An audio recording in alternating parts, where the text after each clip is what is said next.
War है तैयार, निकल आए हथियार।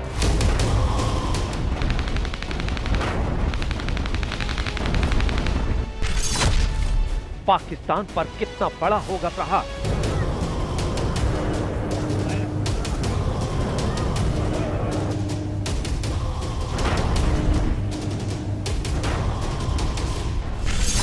भारत के अटैक पर क्या करेगा पाकिस्तान? पाकिस्तान पर हमले का ब्लूप्रिंट रेडी।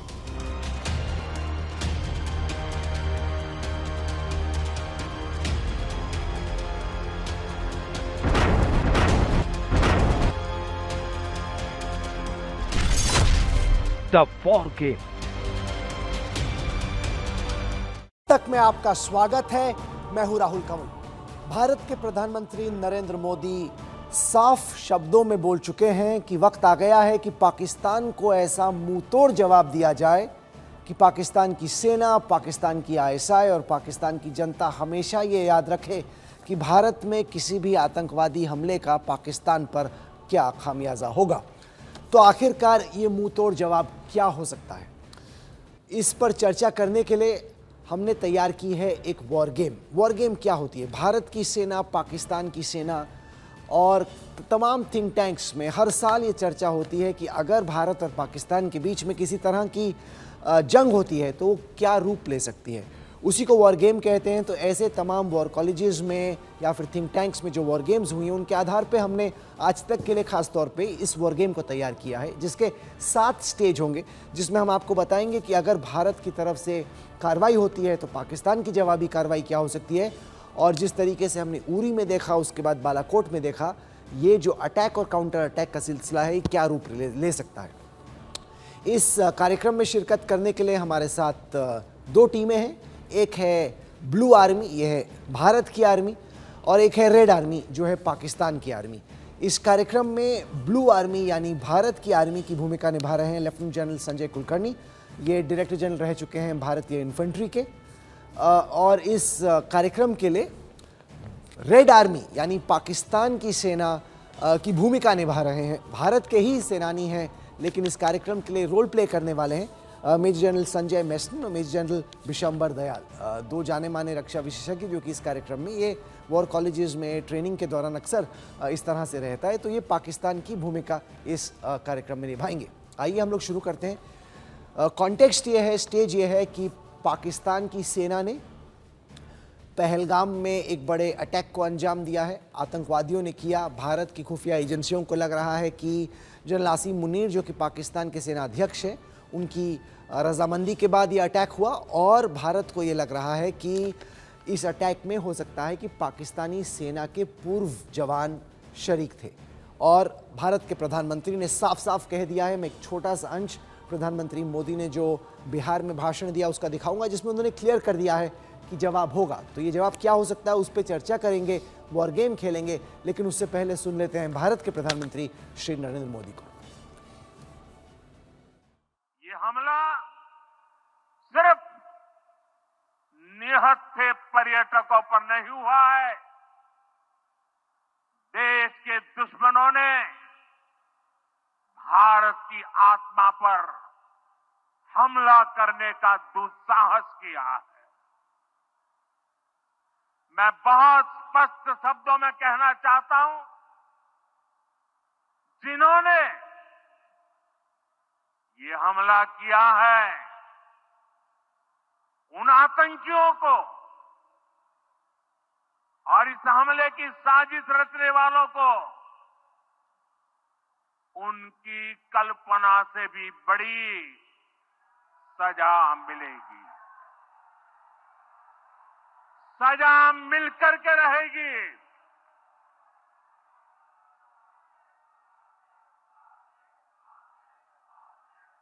अब आतंकियों की बची खुची जमीन को भी मिट्टी में मिलाने का समय आ गया है।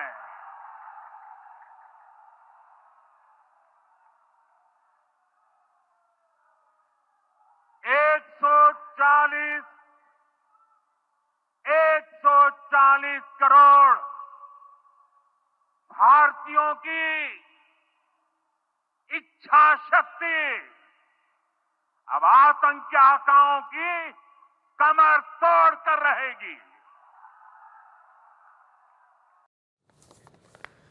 प्रधानमंत्री मोदी साफ कर चुके हैं कि जवाबी कार्रवाई होगी। अब याद रखिएगा कि पहली दफा जब उरी में अटैक हुआ तो वो स्पेशल फोर्सेस का थल सेना द्वारा अटैक था, कार्रवाई थी, कोवर्ट ऑपरेशन इसे कहते हैं। जबकि हमने लाइन ऑफ कंट्रोल को क्रॉस किया, पाकिस्तान में आतंकवादी कैंप पे अटैक किया।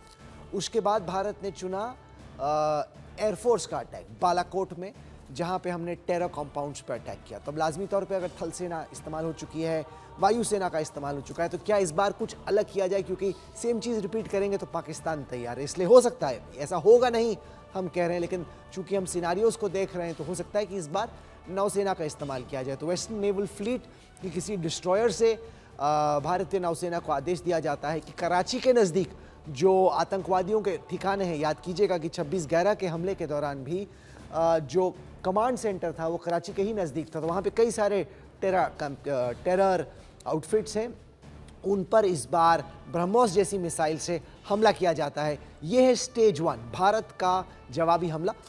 हो सकता है कल हो सकता है परसों हो सकता है 10 दिन लगे, हो सकता है कि 1 महीना लगे, क्योंकि जब भारत की खुफिया एजेंसियां साफ संकेत देंगी कि उनको मालूम है कि कहां पर अटैक करने से सबसे ज़्यादा फ़ायदा है, तभी इस तरह के अटैक ऑप्शन को मंजूरी दी जाएगी।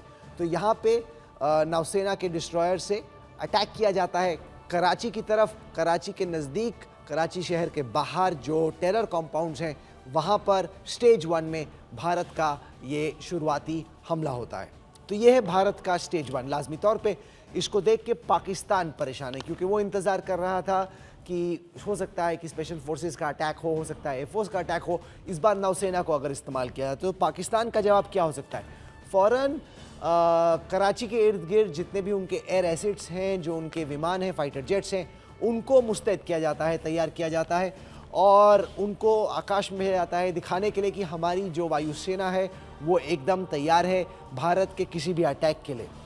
और साथ ही साथ पाकिस्तान की नौसेना को अरेबियन सी में उतारा जाता है दिखाने के लिए कि हमारी नौसेना भी बाहर निकलकर समुद्र में तैनात है और डिप्लॉयड है पूरी तरीके से। और जितने भी उनके कॉम्बैट एयर पेट्रोल्स हैं उनको लगातार कॉम्बैटिंग की पेट्रोलिंग की जिम्मेदारी दी जाती है कि आप जाइए, देखिए कि इंडिया का ये अटैक है, इसके बाद क्या होगा। तो ये है स्टेज 1। मैं यहाँ पे जनरल कुलकर्णी से शुरू करना चाहता हूँ, क्योंकि आर्मी के स्पेशल फोर्सेस द्वारा हमला हो चुका है उरी में, बालाकोट में एयरफोर्स का अटैक हो चुका है मिराजिस के साथ। तो आपको लगता है कि जो भी हो, ये हो या कुछ और हो, लेकिन इस बार कुछ अलग ही करना होगा? धन्यवाद राहुल। आर पार की लड़ाई है, आतंक को ख़त्म करना है, वो सोर्स जो आतंक का है उसको डिस्ट्रॉय करना है। हमने देखा कि पाकिस्तान ने जब उरी में जो कार्रवाई की, उसके बाद जिस प्रकार से हमने सर्जिकल स्ट्राइक की, पुलवामा में जो किया, हमने बालाकोट स्ट्राइक किया, उसके बावजूद भी पाकिस्तान कोई सबक नहीं सीखा। पाकिस्तान वही करता आ रहा है जिसके हम बरखिलाफ रहे हैं, एक आतंक का सौदागर है।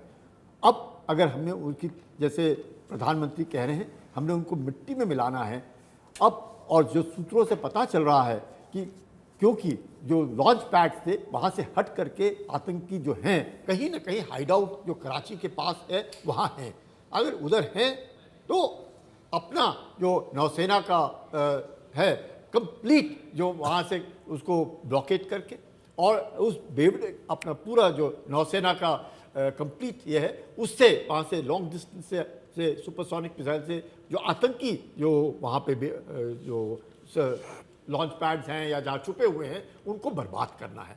और अगर जब हम करते हैं तो ज़रूर एक मैसेजिंग भी है। एट द सेम टाइम हमने ये सोच लिया है कि अब पाकिस्तान से के ऊपर हमला तब होगा जब पाकिस्तान से आतंक खत्म करना है। मकसद पाकिस्तान से का जो आतंक है उसको खत्म करना है। जनरल संजय मर्चेंट, पाकिस्तान के जनरल्स की नज़र से उनको मालूम है कि कुछ ना कुछ होने वाला है। उरी में हो चुका है, बालाकोट में हो चुका है, तो वो इस वक्त क्या सोच रहे होंगे? क्योंकि उनको मालूम है न जाने कब न जाने कहाँ पर भारत की सेना आ रही है। बिल्कुल। देखिए, ये राहुल जो अभी आपने सिनेरियो दर्शाया है कि नेवल से एक डिस्ट्रॉयर से कुछ ब्रह्मोस मिसाइल्स डिस्ट्रॉय हुई हैं, पाकिस्तान ने शायद ये कल्पना नहीं की थी। लेकिन अब जो हो गया है, ये मान लिया हमला हो गया है, तो सबसे पहले ये पाकिस्तान भारत को एक एग्रेसर दिखाएगा पूरे विश्व में कि इन्होंने देखो हमला किया, हमने तो कुछ किया नहीं है। नंबर 2, वो सोचेगा मेरे पास क्या ऑप्शंस है। तो पहला ऑप्शन वो सोचेगा कि क्या मैं भी किसी इंडियन सिटी पे काउंटर स्ट्राइक करूं, खासकर पोर्ट सिटी पे। और दूसरा वो सोचेगा कि क्या मैं किसी शिप्स को टारगेट करूंगा।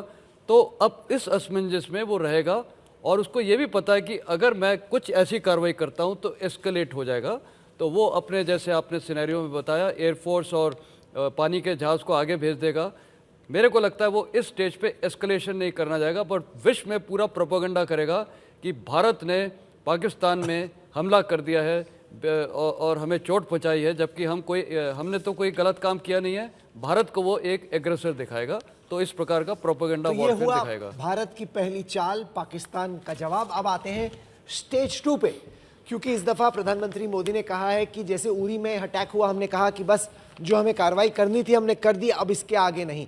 बालाकोट में भी ये स्टेटमेंट जारी की गई कि नहीं, हमने जो एयर अटैक करना था वो कर दिया, अब और कुछ नहीं। इस दफ़ा पीएम बहुत क्लियरली बोल चुके हैं कि ऐसा जवाब होगा, ऐसा खामियाजा पाकिस्तान को भुगतना पड़ेगा जिसके बारे में उसने कभी सोचा नहीं। तो अब इसके आगे क्या हो सकता है? क्योंकि एक तो होता है conventional attack army, navy, air force के जरिए, दूसरा नॉन कन्वेंशनल कि भारत के पास इंटरनेट के जरिए साइबर हमला करने की जो क्षमता है उसको इस्तेमाल करते हैं। इसमें पाकिस्तान की पावर ग्रिड ठप हो जाती है, पाकिस्तान के रेलवे सिस्टम्स पर इसका असर पड़ता है, साथ ही साथ पाकिस्तान की जो सैटेलाइट कम्युनिकेशंस हैं वो भी जाम हो जाती हैं। तो इस तरीके से भारत ने न केवल कन्वेंशनल मीन्स बल्कि नॉन कन्वेंशनल मीन्स के जरिए भी पाकिस्तान पर इस दफ़ा साइबर एक अटैक किया। इसकी तैयारियां बहुत सालों से भारत कर रहा है, लेकिन जब इसको इम्प्लीमेंट किया जाता है तो एकाएक कोशिश ये की जाती है कि पाकिस्तान के जो तमाम सिग्नलिंग सेंटर्स हैं, जो उनके क्रूशल इंफ्रास्ट्रक्चर सिस्टम्स हैं, उस पर असर पड़े। अब इसके बाद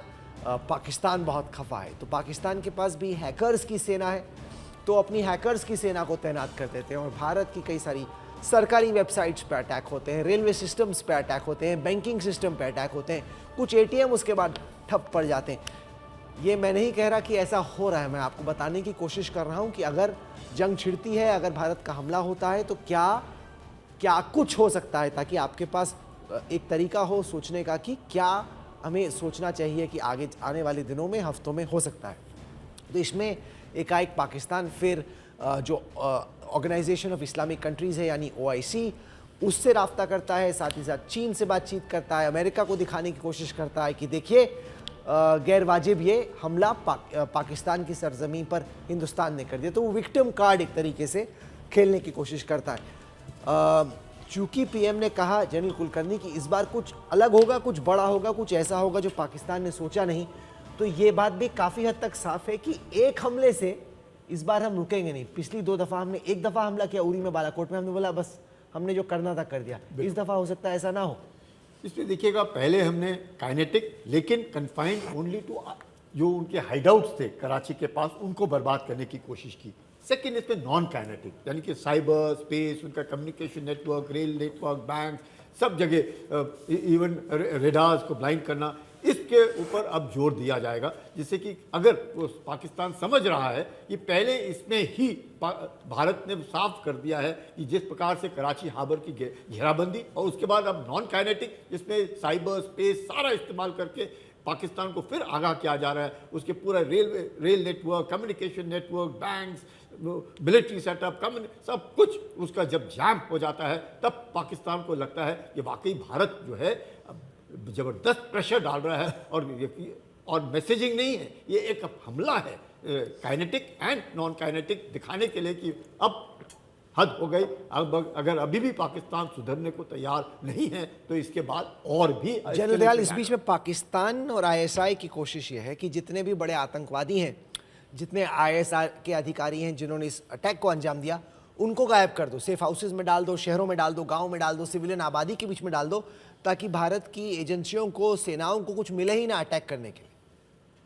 देखिए राहुल, आपने एक बहुत अच्छा सिनेरियो बनाया है जो कि काफ़ी रियलिस्टिक है कुछ पॉइंट ऑफ व्यू से, कि भारत हमें भी मालूम है, अगर हम पाकिस्तान की साइड से, अगर मैं पाकिस्तान जनरलशिप की तरफ से सोचूं तो मैं भी जानता हूं कि भारत जो है एकदम से मेरी सरजमी पर, मेरी फोर्सेस पर, मेरे स्ट्रेटेजिक हेडक्वार्टर्स पर अटैक नहीं करेगा और मेरे सिर्फ जो है अटैक करेगा तो मेरे टेररिस्ट हाइड आउट्स पे करेगा, टेररिस्ट जो नोन उनके आखिर सैटेलाइट के जरिए अब तक पिक कर चुका है भारत।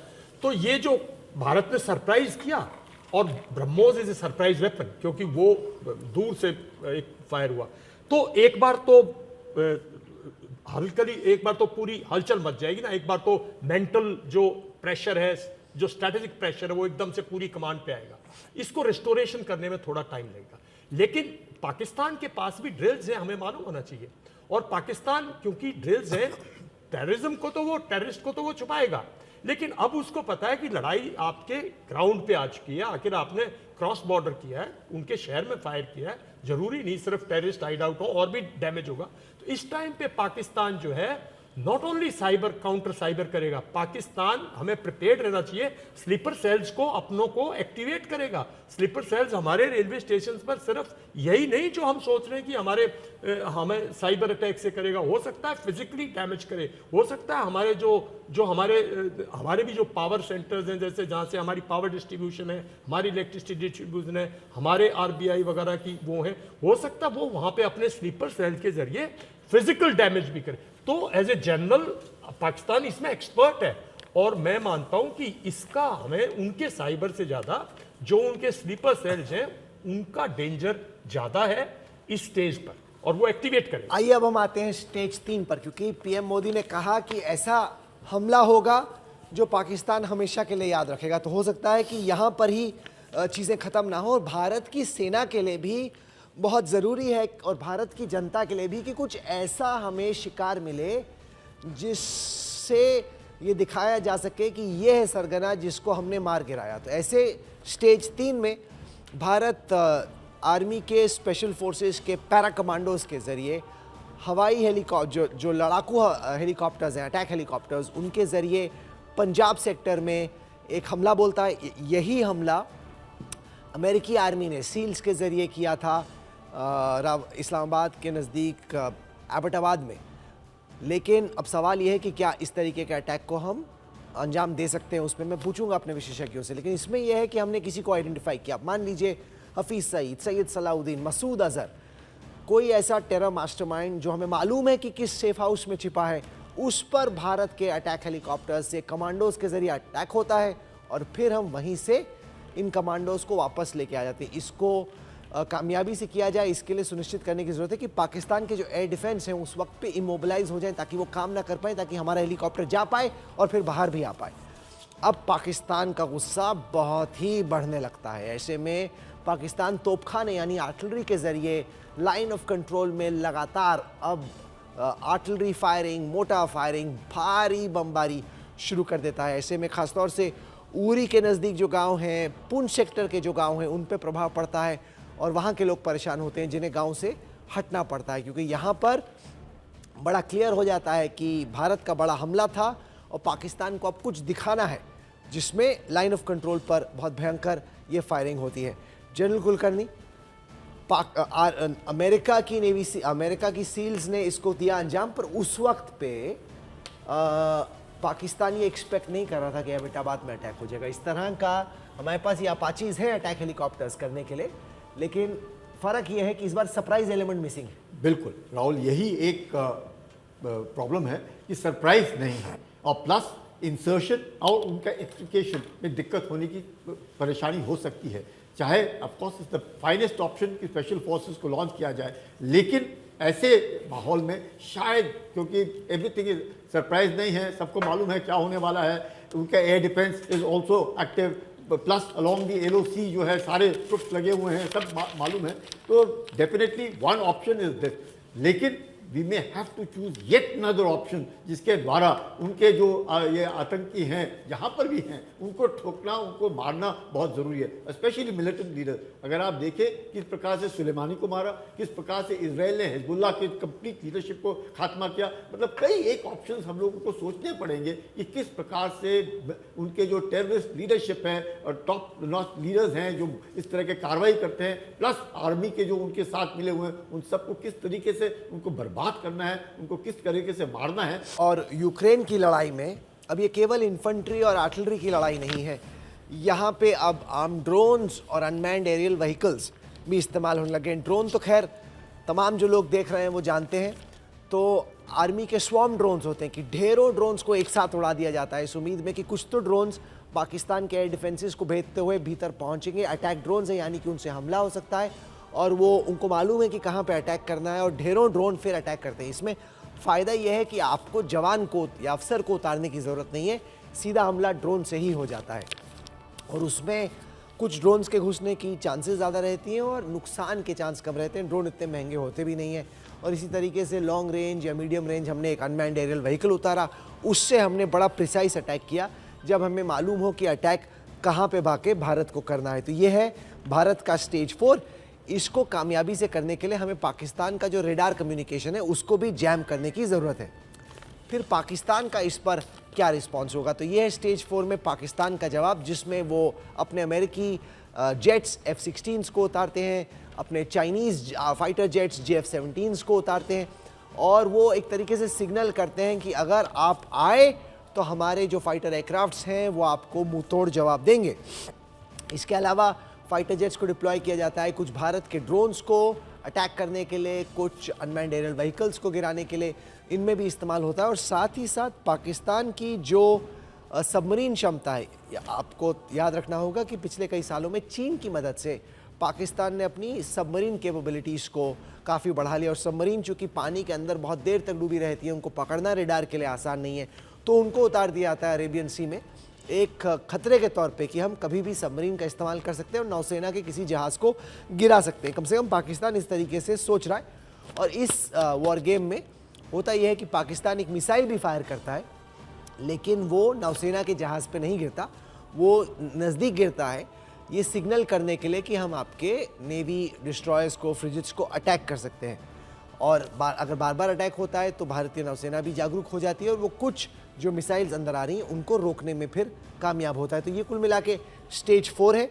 जनरल कुलकर्णी, हमने देखा रशिया और यूक्रेन की लड़ाई में लगातार जंग के तौर तरीके बदल रहे हैं। ऐसे में AI powered drones, unmanned aerial vehicles ये पहले से बहुत ज़्यादा ज़रूरी हो जाते हैं। बिल्कुल, मेरा ये मानना है कि अगर आपके पास एग्जैक्ट इन्फॉर्मेशन है तो कामिकाज़े ड्रोन्स, चाहे वो टारगेट्स एलिमिनेट करने के लिए हो, एमुनेशन डंप्स हो या कुछ भी हमने डिस्ट्रॉय करना है, kamikaze drones can be use, swarm of drones can be use, UAVs इस्तेमाल कर सकते हैं क्योंकि अब अपने पास almost I would say not just 6 figure और 10 फिगर ग्रिड रेफरेंसेस होंगे हर एक इसके। और तब जब हम इनको इस्तेमाल करेंगे हम देखेंगे कि अपने को we will get far more better result using drones, swarm drones, UAVs, kamikaze drones, all kind for surveillance and destruction of targets. इसमें जनरल वेस्टन संभावना ज़्यादा है क्योंकि इसमें आपको अपने फोर्सेस को उतारने की ज़रूरत नहीं है और पाकिस्तान को भी मालूम है कि लड़ाई के तौर तरीके बदल रहे हैं।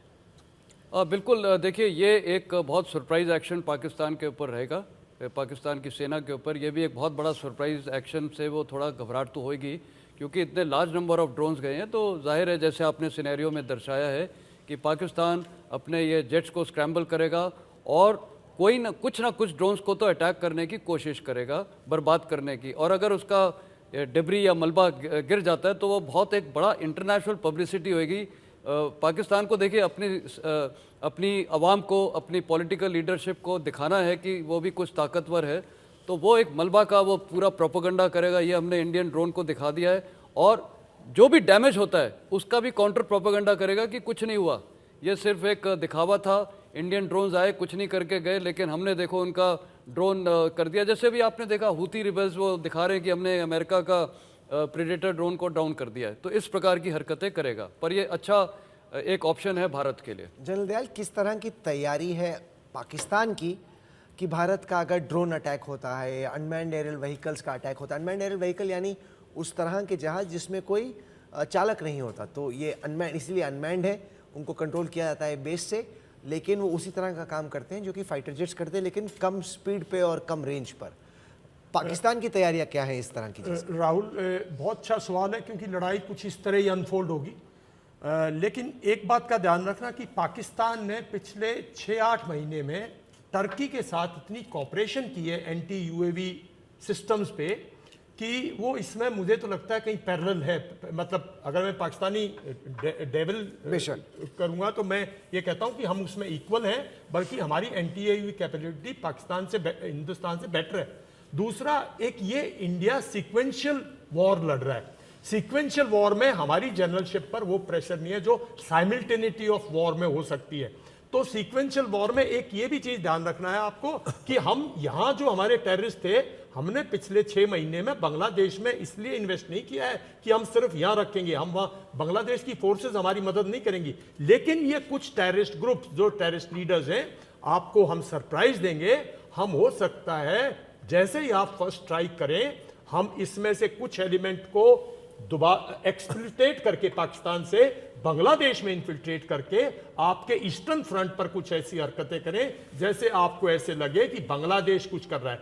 तो हम ये कंफ्यूजन इंडियन माइंड्स में डालेंगे, क्योंकि इस टाइम पे बैटल जो है वो ना सिर्फ फिजिकल आने का अंदेशा है, इस टाइम लीडरशिप की जो मेंटलिटी है, लीडरशिप के जो माइंड्स हैं, उन पे भी तो अटैक करना है। तो इस किस्म की हमारी जो कंटेंजेंसी प्लानिंग है, बिल्कुल हम एक्सपेक्ट करते हैं ड्रोन्स। तो हमारी जो ड्रोन प्रिपरेशन है वो काफी हद तक है। हम हो सकता है इस टाइम पे F-16 वगैरह को नहीं लॉन्च करें, बिकॉज अल्टीमेटली इंडिया की हमारे से एयर पावर सुपीरियर है। हम इस टाइम पे कोई अपने लॉसेस नहीं चाहेंगे, तो हम अदर मीन्स के जरिए दिलचस्प बात बोल रहे हैं जनरल दयाल। उनका कहना यह है कि पाकिस्तान हो सकता है कुछ आतंकवादियों को बांग्लादेश में भेज दे कि बांग्लादेश से अटैक कराए, ताकि लगे कि भारत का ईस्टर्न और वेस्टर्न फ्रंट दोनों ही एक टाइम पे वहां से भारत को अटैक्स का सामना करना पड़ रहा था। जैसे भारत की सेना इस वक्त सोच रही है कि क्या करना है, उसी तरीके से पाकिस्तान के जनरल्स और ISI भी सोच रहे हैं कि उनको क्या जवाब देना है। आइए अब आते हैं स्टेज 5 पे। स्टेज 5 इसलिए क्योंकि PM मोदी ने कहा कि ऐसी इनकी कमर तोड़ो कि कभी ये फिर से पहलगाम ना करें। अब बहुत देर से भारत तैयारी कर रहा है कोल्ड स्टार्ट नाम की डॉक्ट्रिन पर। अब कोल्ड स्टार्ट क्या चीज़ होती है?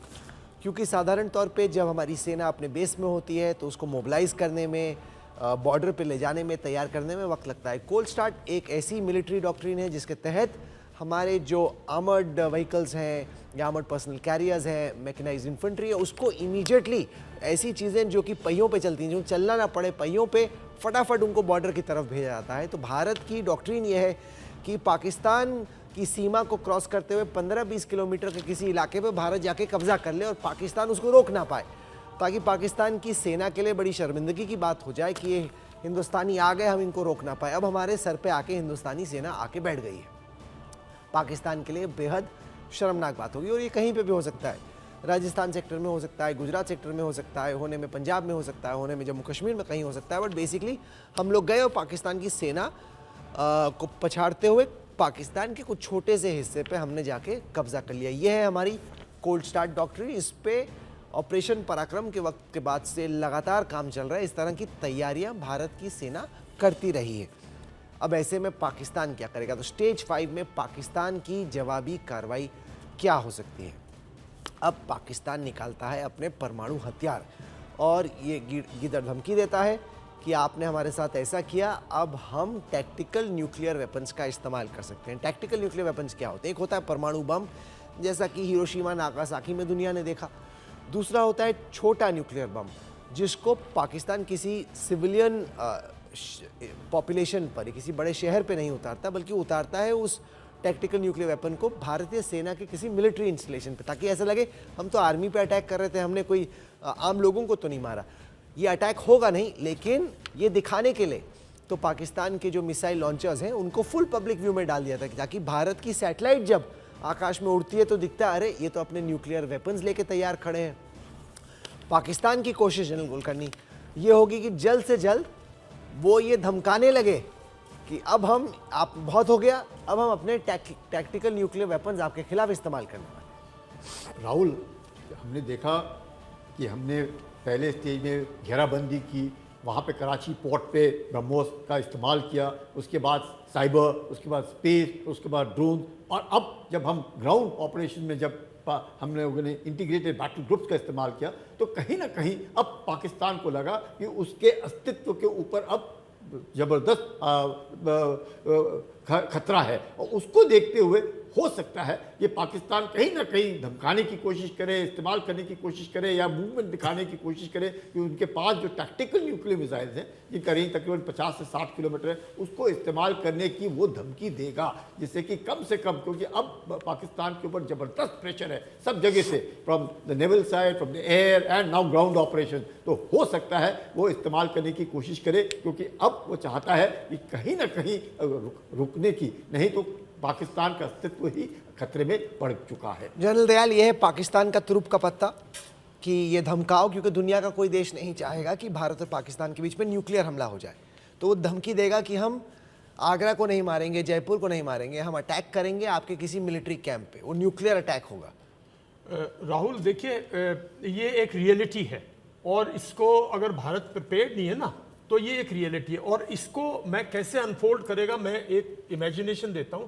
वो अपनी न्यूक्लियर जो टैक्टिकल न्यूक्लियर मिसाइल फोर्स है उसको मोबिलाइज करेगा, भारत को इंडिकेट देगा, वर्ल्ड को इंडिकेट करेगा, और मेरा मानना ये है कि हो सकता है कराची से इस किस्म की किसी ऐसे सी एरिया में जहां दूर तक इफेक्ट ना हो सकता है एक वो टैक्टिकल मिसाइल फायर कर दे।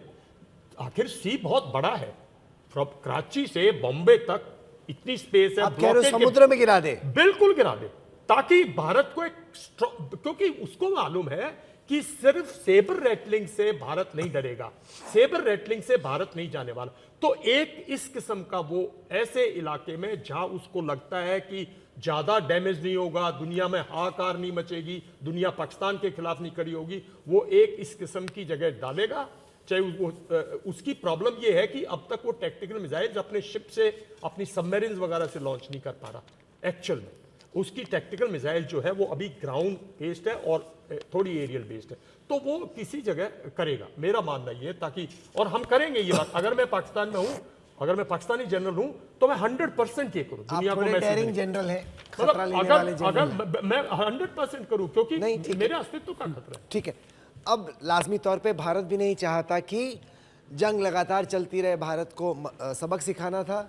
हमारी सेना भी घुस गई, इंटीग्रेटेड बैटल ग्रुप घुसा, और हमने करीब 15-20 किलोमीटर पर पाकिस्तान की ज़मीन पर कब्जा कर लिया। भारत भी चाहता है कि न्यूक्लियर एस्केलेशन ना हो और किसी तरीके से जंग को ख़त्म किया जाए। पाकिस्तान को सबक भारत को लगता है कि सिखा दिया गया। तो फिर आर्मी हेडक्वार्टर्स की तरफ से जो IBG है, इंटीग्रेटेड बैटल ग्रुप, उसको आदेश दिया जाता है कि अब हो गया, अब और आगे जाने की ज़रूरत नहीं है।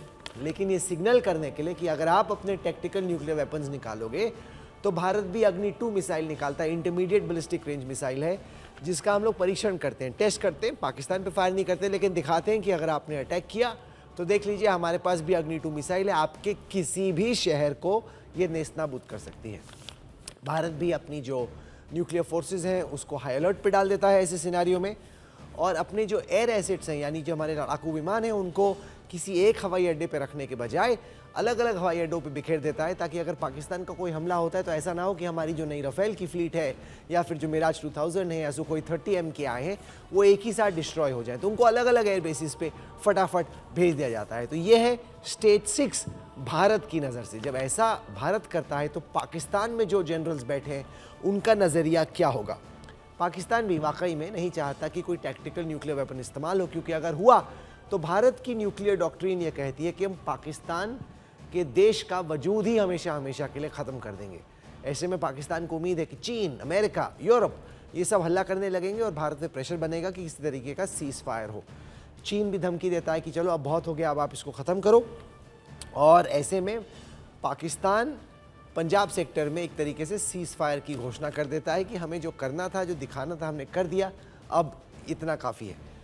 जनरल कुलकर्णी, इसमें अहम ये हो जाता है कि कैसे आप भारत के जनरल्स की नज़र से एक डिसाइसिव ब्लो स्ट्राइक करें कि पाकिस्तान को ये सबक जाए कि बच्चों अगली बार ऐसा कुछ नहीं करता। बिल्कुल राहुल, मकसद ही इस लड़ाई का एक ही है, आतंक के बरखिलाफ। कि पाकिस्तान जो आतंक का सौदागर है, इसके बाद आतंक वो अनलिश ना करे। अगर उसको रोकना है परमानेंटली, कम से कम और कुछ नहीं तो 100 साल तक पाकिस्तान इस तरह के हमले करने ना करे भारत के ऊपर, उसके लिए मुझे लगता है ये जो अब न्यूक्लियर वाली कार्रवाई शुरू की, पाकिस्तान क्यों इस्तेमाल कर रहा है? क्योंकि अब उसका अस्तित्व खतरे में है, क्योंकि उसका अस्तित्व खतरे में है और हो सकता है वो इस्तेमाल करे, और पाकिस्तान के जनरल कह रहे हैं कि वो इस्तेमाल करेंगे। तो अब प्रेशर पड़ेगा अमेरिका से, प्रेशर पड़ेगा चीन से, पाकिस्तान के ऊपर भी, भारत के ऊपर भी, या आप जो है लड़ाई यही रोको, अब बहुत हो गया। हम या तो वो गारंटी दे, वो तो मुश्किल है क्योंकि ये लड़ाई पाकिस्तान और हिंदुस्तान के बीच में है, और पाकिस्तान जब तक ये ना कहे, घुटने ना टेके ये कहने के लिए कि हम आतंक का इस्तेमाल नहीं करेंगे, तभी मुझे लगता है सीज फायर की तरफ की बातचीत होगी। जनरल मैसन, मुश्किल। भारत चाहेगा कि विजय हो, पाकिस्तान चाहेगा कि मैच ड्रॉ हो, किसी तरीके से ये ना निकल के आए कि भारत की सेना जीत गई। तो ये पाकिस्तान के जनरल्स इंश्योर करना चाहेंगे कि जैसे इंडिया का बालाकोट हुआ तो उन्होंने पकड़ लिया अभिनंदन वर्तमान को। बिल्कुल राहुल, पाकिस्तान चाहेगा कि एक लड़ाई का जो एंड होता है वो एक स्टेलमेट हो, कि वो दिखाएं कि हमने देखो इंडिया की ताकतवर फौज को रोक लिया और हमने उनको काफ़ी परेशानी दी और हमने एस्केलेट भी नहीं किया, न्यूक्लियर थ्रेशोल्ड से हमने नीचे रखा है और फुल फ्लेज लड़ाई भी नहीं होने दी है।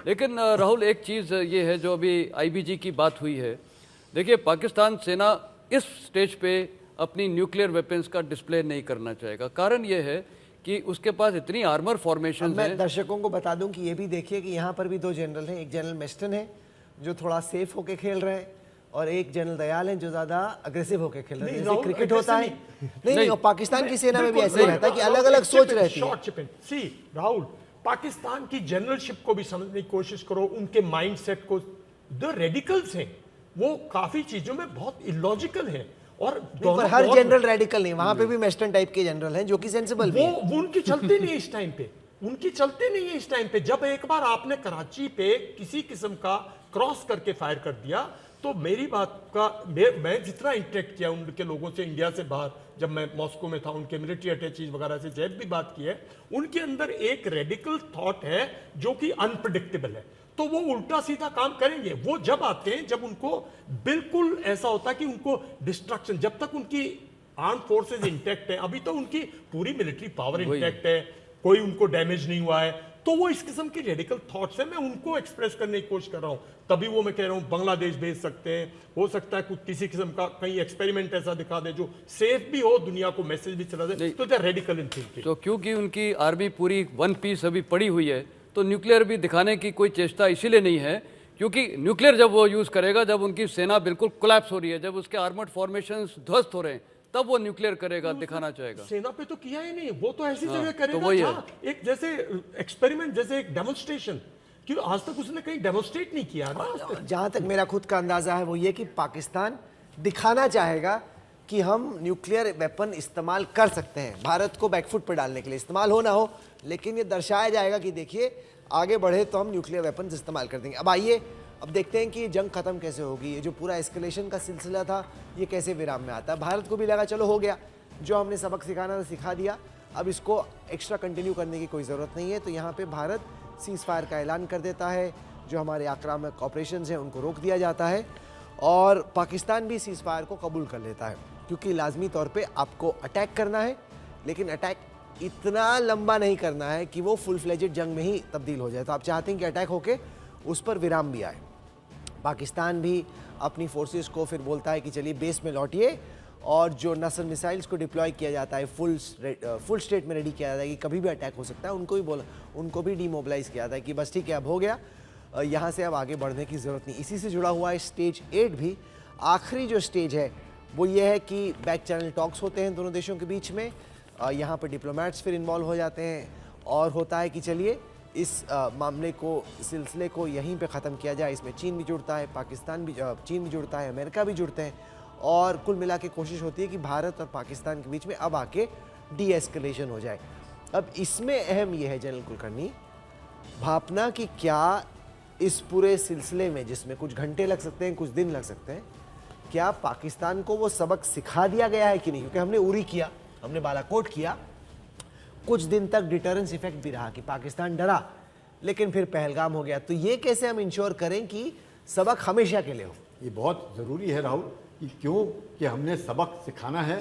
पाकिस्तान जो कि सोर्स है टेररिज्म का, उसको बर्बाद करना है। अगर वो बर्बाद नहीं होता है और किसी प्रकार से सीज फायर जल्दी आ जाता है तो फिर ये पूरा जो मकसद था पाकिस्तान को डिस्ट्रॉय करने का और उसके आतंकी संगठनों को मारने का, फिर वो सफल नहीं हो पाता है। अगर आज नहीं 5 साल के बाद फिर से पाकिस्तान आतंक की कार्रवाई शुरू करता है तो फिर ये पूरा जो सिलसिला है वो फिर उसका मकसद हल नहीं होता है। मकसद हल करने के लिए ज़रूरी है कि चाहे कितना भी हो, आप देख रहे हैं कि सीज फायर का जोर रशिया के ऊपर कितना पड़ रहा है, वह रूस तब तक नहीं कर रहा है जब तक कि यूक्रेन जो है अपने घुटने ना टेक दे। तो इसी पर हम लोगों ने यकीन करना है कि पाकिस्तान से आतंक उभरेगा ही नहीं, पाकिस्तान एक अच्छे पड़ोसी के तरह रहेगा, तभी संभव है। नहीं तो जनरल ये दयाल, लड़ाई आपको लगता है कि पाकिस्तान की आईएसआई जनरल्स को सबक मिला, या उनको लगेंगे ठीक है तुमने कुछ हमला किया, हमने कुछ जवाबी कार्रवाई की? कुछ नहीं, कोई फर्क नहीं पड़ेगा। जनरल मुनीर तो सेलिब्रेट करेगा, अपनी पॉलिटिकल लीडरशिप को एक फेस बना के आपसे वार्तालाप करने के लिए यूएन में इधर उधर जहां बुलाएंगे भेज देगा, और वो तो कंफर्टेबल बैठा है। इसके 6 महीने बाद, साल बाद फिर यही कार्रवाई स्टार्ट होगी। हम तो बहुत खुश हैं क्योंकि सब कुछ इंटैक्ट है और आप वापस चले जाओगे तो इससे तो हमारी कोई, जब तक हमारे टेररिस्ट मरते हैं हमें कोई फर्क नहीं पड़ता, हम और ट्रेन कर देंगे और हाइट्स बना देंगे। जब तक हमारी सेना इंटैक्ट है, जब तक लीडरशिप को घात नहीं पहुंचा, जब तक हमारे देश में हाहाकार मच के हमें भगाया नहीं। 1965 में अयूब भागा, या भागा, 1971 में अयूब भागा। जब तक ये नहीं होता ना, जब तक भारत कुछ भी करता रहे, हमें कोई फर्क नहीं। 47 की जो जंग थी वो ड्रॉ में एंड हुई, 71 की जो जंग थी वो भारत की विजय में एंड हुई। अब जनरल मैसन, भारत को इंश्योर करना है कि ये बांग्लादेश टाइप का हो कि हम जीते, पाकिस्तान को इंश्योर करना है कि किसी तरीके से मैच ड्रॉ हो जाए। बिल्कुल, भारत के लिए सबसे अच्छी स्थिति ये है कि आज हमें मल्टी फ्रंट कार्रवाई करनी पड़ेगी। सारे ऑप्शंस खोल के रखने हैं। पाकिस्तान का वेस्टर्न फ्रंट एक्टिवेट करना है, तब प्रेशर पड़ेगा, क्योंकि पाकिस्तान और अभी तो हमारी हर चीज़ फ़ायदे में है। उनका Balochistan liberation army, TTP, Afghan Taliban, वहाँ सबसे हमें उनको सपोर्ट देके, और वी कैन हम वहाँ से हवाई हमले भी कर सकते हैं, मिड एयर रिफ्यूलिंग फैसिलिटीज हैं, सब कुछ है। उनको जहाँ पर स्ट्राइक करो जहाँ लीस्ट एक्सपेक्टेड है, नंबर 1। नंबर 2, आज पीओके में भी अपराइजिंग्स हो रही हैं, वो भी हमारे हित में है, तो वो भी एक और फायदेमंद चीज़ है। चीन भी इंटरफेयर अभी नहीं करना चाहेगा, क्योंकि चीन का खुद ट्रेड वॉर्स, टैरिफ वॉर्स चल रहा है प्रेसिडेंट ट्रंप के साथ। तो आज की स्थिति जो है भारत के लिए विन विन वाली स्थिति है। हम सब कुछ कर सकते हैं अभी। ये तभी पाकिस्तान इस टेररिज्म को बंद करेगा। और जब हम पाकिस्तान को अगर 4 हिस्सों में कर दें, जो बांग्लादेश को हमने किया था 1 साल 71 में, आज हमारे लिए वो स्थिति है। और तुरंत आज भारत सरकार को एक चीज़ करनी चाहिए, मैप्स तुरंत चेंज करो, ड्यूरेंट लाइन को वापस दिखाइए जो ओरिजिनल बॉर्डर था अलोंग रिवर इंडस। जब वो हमारे मैप्स में दिखा सकते हैं हमारा Kashmir part of them. quote your father, he was a great strategist, great writer. A lot of us have learned something. In a staff college lecture, he said, "Till the time we do not surprise and we do not carry out simultaneity ops to completely destabilize the Pakistani leadership, we will not be able to achieve our aim." So, simultaneity of ops is very critical, and complete surprise on strategic targets is very important. तो ये कार्यक्रम हमने क्यों किया? हम कुछ ऐसी चर्चा नहीं कर रहे थे जो कि किसी मिलिट्री सीक्रेट को पब्लिक करती है। ये तमाम ऐसी वॉर गेम्स हैं जो कि हर वॉर कॉलेज में, हर थिंक टैंक की चर्चा में कई बार रची जा चुकी हैं। चूँकि लगातार जो हमारे दर्शक हैं वो कह रहे थे कि अब की बार कुछ करना है, कुछ सबक सिखाना है, तो आखिरकार मिलिट्री की भाषा में वो सबक क्या हो सकता है, वो कार्रवाई क्या हो सकती है, और हमारी कार्रवाई होगी तो पाकिस्तान की जवाबी कार्रवाई क्या हो सकती है, उसके बारे में सोचने का आपके पास कोई ज़रिया हो। पिछले घंटे में वही हमने करने की कोशिश की। मैं शुक्रिया अदा करना चाहूँगा जनरल कुलकर्णी का कि वो जुड़े, जनरल मसन, जनरल दयाल, आप तीनों जुड़े। मैं बता दूं कि ये भारत के ही जनरल्स हैं, केवल रोल प्ले किया इन्होंने पाकिस्तान का, तो इनको ट्रोल ना कीजिएगा। वॉर गेम में ही अक्सर इसी तरह से होता है कि दुश्मन क्या सोचेगा उसके बारे में भी सोचने की ज़रूरत है, ताकि आप अपनी चाल चलें उससे पहले सोच लीजिए कि दुश्मन की कार्रवाई क्या होगी। आप लोग हमारे साथ जुड़े, बहुत बहुत शुक्रिया। देश और दुनिया की बाकी खबरों के लिए आप देखते रहिए आज तक।